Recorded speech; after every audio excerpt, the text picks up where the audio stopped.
Selamat pagi sahabat akuntansi, saya mengucapkan selamat jumpa lagi dengan channel saya. Pada video kali ini saya akan membahas bagaimanakah siklus akuntansi dalam akuntansi keuangan. Sebelum saya lanjutkan video ini, bagi yang baru bergabung dengan channel saya, silakan like and subscribe agar channel ini berkembang lebih baik lagi. Dan jangan lupa tekan tombol loncengnya agar dapat info terbaru video saya. Sahabat-sahabat peminat akuntansi, setiap orang yang punya aktivitas bisnis apapun seharusnya mencatat semua transaksi bisnisnya itu. Termasuk juga aktivitas sosial yang memungkinkan adanya transaksi keuangan perlu mencatat keuangannya. Proses mencatat hingga bisa menghasilkan laporan yang bersifat keuangan dilakukan dalam suatu proses yang disebut dengan siklus akuntansi atau counting cycle. Dengan proses akuntansi ini, diharapkan bahwa aktivitas bisnis bisa terukur dengan akurat. Terdapat sistem informasi transaksi keuangan yang handal, terdapat pengendalian keuangan internal, dapat diketahui kinerjanya, yang penting juga seluruh aset, kewajiban, dan ekuitas dapat dipertanggungjawabkan dengan baik. Sahabat akuntansi, siklus akuntansi yang pertama diawali dengan bukti pembukuan. Bukti pembukuan ini bisa berupa nota, kwitansi, nota debit, dan sebagainya. Dari bukti pembukuan itu lalu kita catat dalam buku jurnal atau yang disebut dengan journalizing. Selanjutnya, dari buku jurnal kita pindahkan saldo-saldonya ke dalam buku besar dan buku pembantu. Proses ini disebut dengan posting. Buku besar disebut dengan ledger, sedangkan buku pembantu disebut dengan subsidiary ledger. Selanjutnya, laporan keuangan. Dalam penyusunan laporan keuangan ini, prosesnya adalah disebut dengan reporting. Baiklah, kita lanjutkan tahapan dalam siklus akuntansi meliputi jurnal, buku besar, neraca saldo, penyesuaian, neraca lajur, laporan keuangan, penutupan buku-buku, dan neraca saldo setelah penutupan. Yang pertama kita lihat jurnal.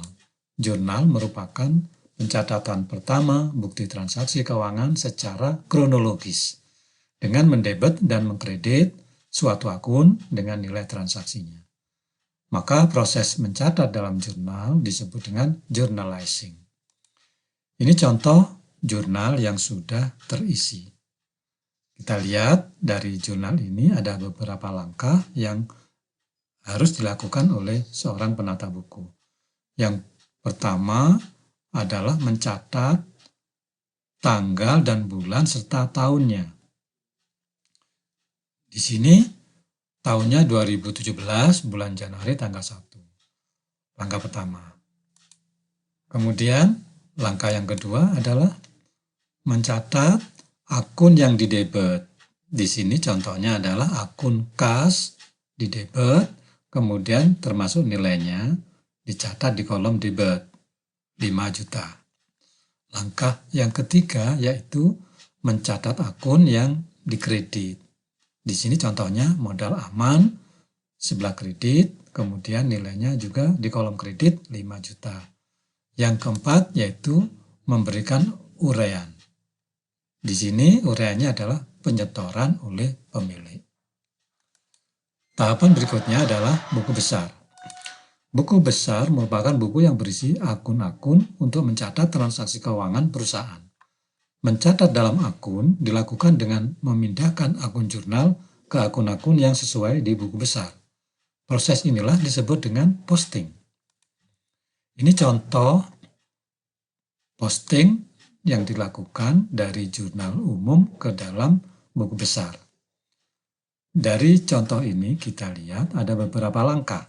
Yang pertama adalah memindahkan tanggal, bulan, dan tahun ke dalam kolom tanggal di akun kas. Yang kedua, memindahkan nilai debit di dalam akun kas sebelah debit. Kemudian yang ketiga, memindahkan halaman jurnal ke kolom reference di dalam akun kas. Di sini JU1 maksudnya adalah jurnal umum halaman 1. Yang keempat, kalau sudah proses itu dilaksanakan, maka nomor akun 101 ini dipindah ke kolom referen di dalam jurnal. Dengan demikian, berarti proses posting sudah dilakukan dengan lengkap. Tahapan berikutnya yaitu neraca saldo. Neraca saldo berarti memindahkan saldo setiap akun yang ada di buku besar ke neraca saldo. Ini contoh dari neraca saldo. Ada kolom nomor akun, kemudian kolom akun, debit, dan kredit. Kemudian masing-masing kolom ini kita isi dengan seluruh saldo-saldo akun yang ada di buku besar. Kita lihat usaha taksi Salwa Najwa neraca saldo per 31 Desember 2019. Kita isi pertama akun 101, nama akunnya adalah kas. Saldonya sebelah debit 5.010.000 rupiah. Dilanjutkan dengan akun-akun yang lain. Di sini ada akun perlengkapan kantor, kemudian peralatan kantor, utang usaha, dan seterusnya sampai kepada seluruh pendapatan dan beban.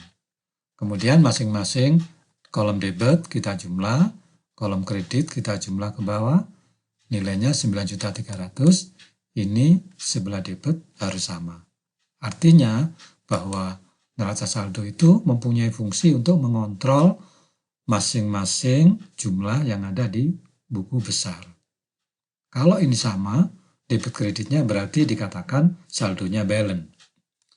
Tahapan berikutnya adalah penyesuaian.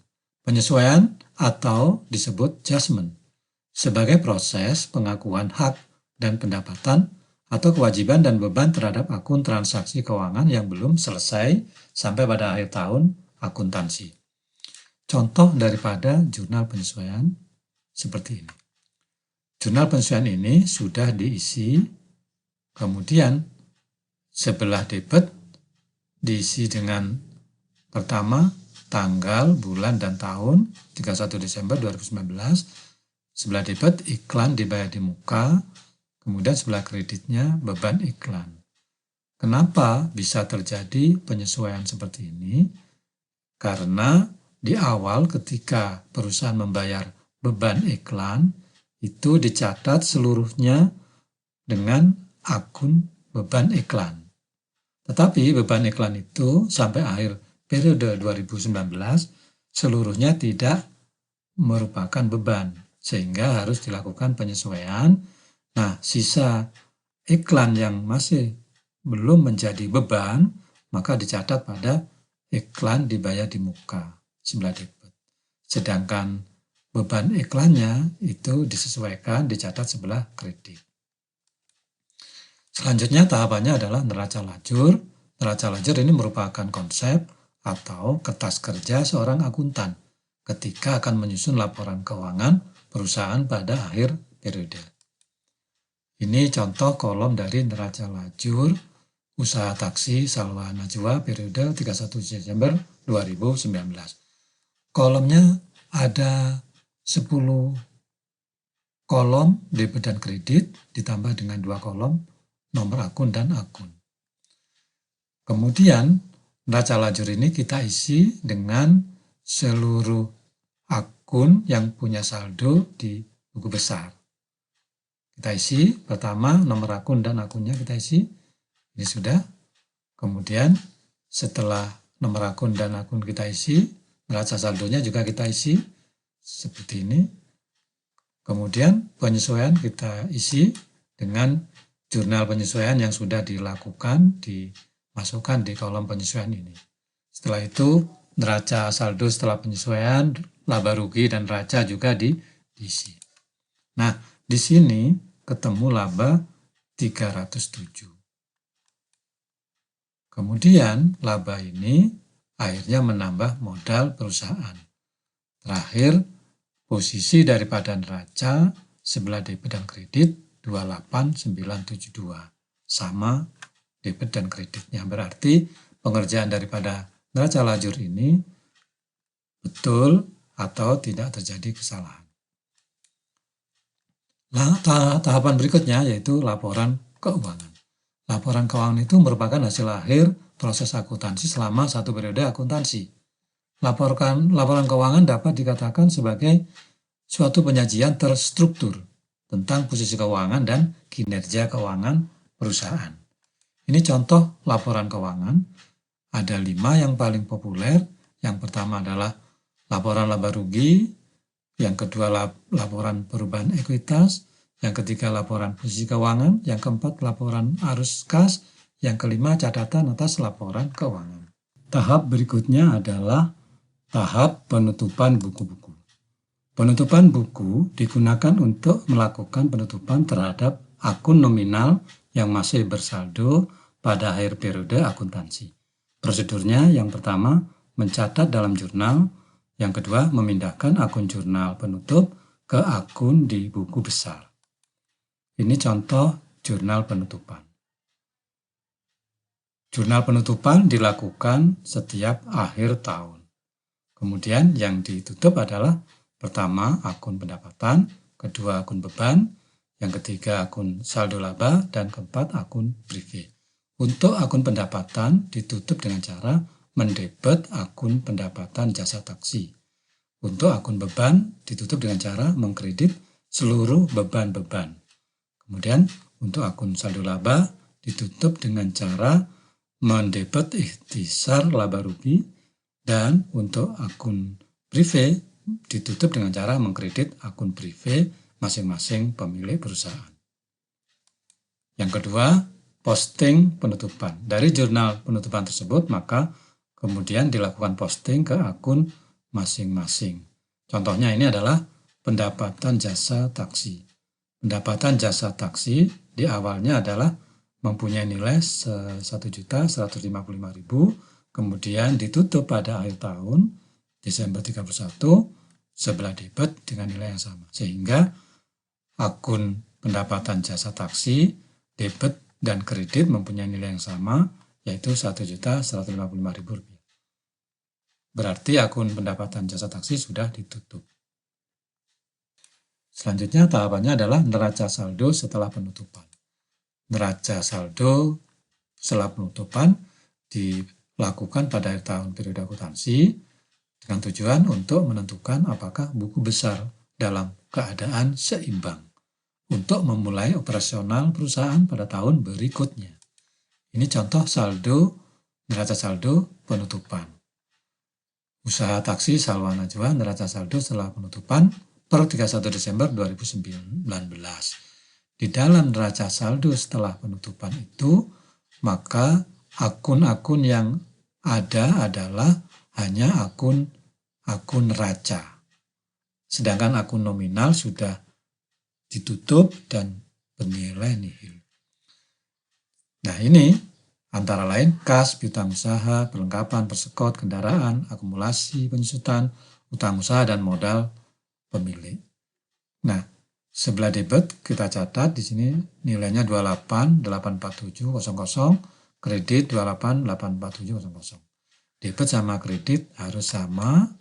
Nah, kalau sama ini berarti neraca saldo setelah penutupannya sudah balance. Berarti tidak ada yang salah di dalam akun-akun di buku besarnya. Para pencinta akuntansi, dengan demikian siklus akuntansi sudah kita bahas, yaitu meliputi 8 tahapan. Demikianlah pembahasan siklus akuntansi kali ini. Semoga pembahasan ini bermanfaat. Silahkan share video ini dan bagi-bagikan ke sahabat akuntansi yang lain, agar video ini bermanfaat bagi orang banyak. Saya akhiri dan sampai jumpa lagi.